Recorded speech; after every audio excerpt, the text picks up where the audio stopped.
Nën petkun e bardhë të Borës pamjet mahnice nga dimri i parakohshëm që zbardhi Librazhdin. Këtë të njëjtë Librazhdi është pushtuar nga Dëbora. Pamjet e rralla sjellin probleme për banorët dhe natyrën.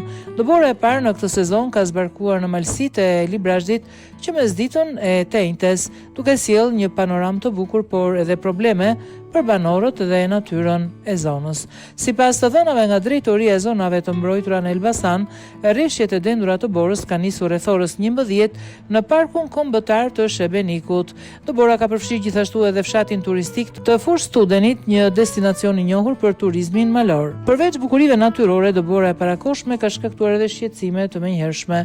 Bujqësia është në rrezik pasi banorët e kësaj zone nuk kanë mundur ende të përfundojnë shkuljen e patateve, ndërsa toka tashmë është mbuluar nga Dëbora. Barinj nga ana tjetër janë zënë të papërgatitur.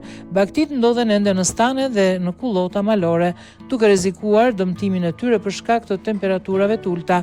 Pyjet dhe ekosistemet lokale po përballen me një stres klimatik pasi Bora e parakohshme prish ciklin natyror të vjeshtës dhe mund të shkaktojë dëmtime në bujqësi. Edhe në fshatrat e tjerë malor të Librazhdit, nga mesdita rreshjet e të Borës kanë zbardhur majat e maleve.